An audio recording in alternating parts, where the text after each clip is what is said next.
Hello my quilting friends! My name is Leah Day and welcome back to Mini Block Monday.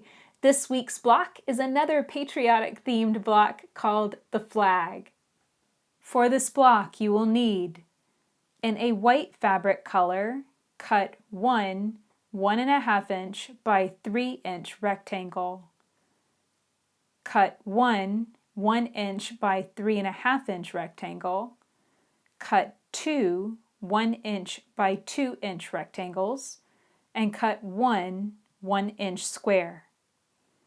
In a blue fabric color, cut 1.5 by 3 inch rectangle, and cut 4 1-inch squares.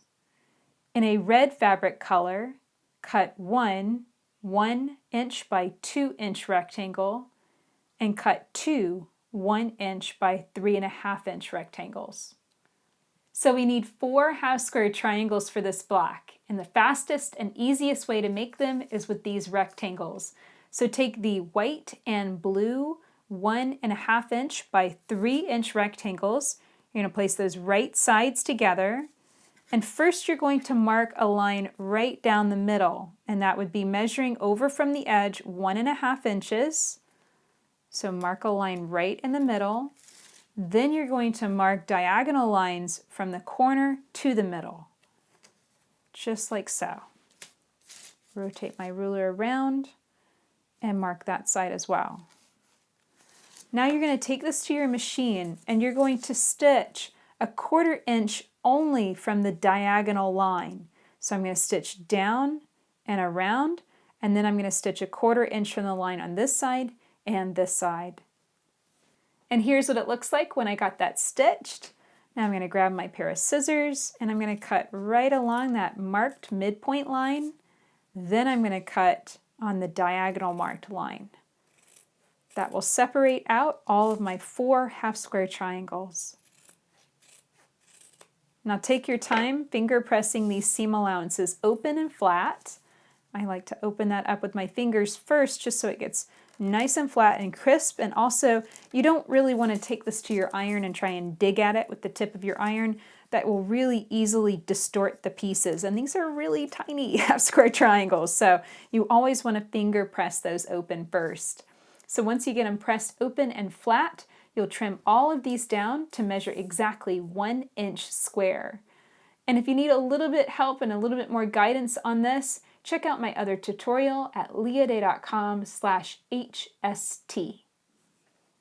So now we're going to take those 4 half square triangles, the white 1 inch square and the 4 blue 1 inch squares, and we're going to arrange them just like this. And this is another friendship star. If you watched last week's video on freedom stars, this was actually a simpler version of that. We had another half square triangle in the corners of that other block. So if you're wanting to stitch it up a notch, definitely check out that other tutorial. But this is a little bit easier and faster because we only had to piece 4 half square triangles. So how you're going to piece this together to make your little star is you're going to piece it together in rows, just like so. Then you're going to piece those rows together and carefully match up these seams. So piece that carefully together and then measure your star. This should measure exactly 2 inches square at this stage.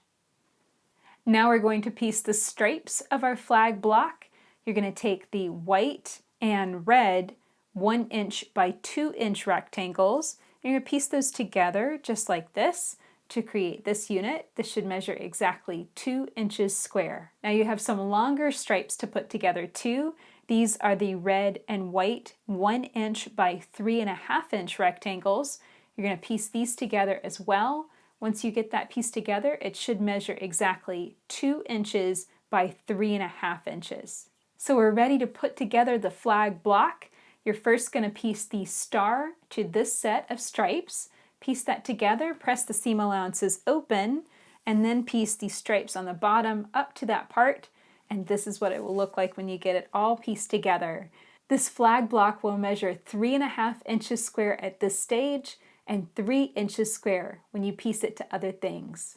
So that's it for this tutorial. If you'd like to find more Mini Block Monday videos, click here to find a playlist of them all. And if you'd like more tips on quilt piecing, click here to find a video with my 5 main tips for piecing successfully. And if you'd like to learn even more, I have written a book about piecing. This is How to Piece Perfect Quilts. You can find it on my website at leahday.com/piece. Until next time, let's go quilt.